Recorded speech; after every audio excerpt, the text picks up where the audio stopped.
UNC Chancellor Kevin Guskiewicz has decided to take a new job at Michigan State University.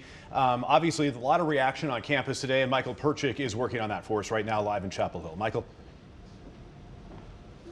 UNC System President Peter Hans is set to name an interim chancellor in the next week or so, which could provide some insight into who will assume the role on a full-time basis. If you recall, initially Chancellor Guskiewicz operated here on an interim basis for about 10 months before assuming that full-time position, which he has held since late 2019. In his statement, Hans said Guskiewicz led the school with grace and goodwill through some very difficult moments, and he is assuming a job at Michigan State, which has challenges of its own.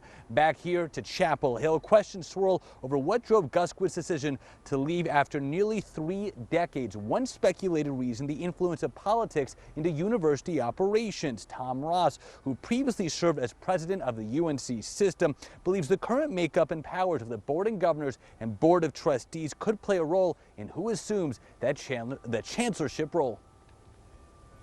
And to have somebody of that ability, essentially be leaving the University of North Carolina, one of the premier public universities, that sends a signal to others that might be interested that, well, maybe this isn't the best place to go right now.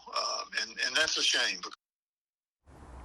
Ross serves as co-chair of the Governor's Commission on the Governance of Public Universities in North Carolina, which has released several recommendations ranging from increasing the size of the Board of Governors, guaranteeing both the majority and largest minority in the General Assembly elect members, and while increasing the size of the Board of Trustees, giving the governor power to appoint 4 members. Other suggestions include increasing term length from 4 to 8 years and instituting a 1-term limit, as well as instituting a 1-year waiting period for any registered lobbyist or NCGA member from serving on either board. Now, we have been camped outside the South Building for the bulk of the day. We have not seen Chancellor Guskiewicz. His parking spot remains empty. It remains to be seen if he will return to campus next week, especially as students are now preparing for finals.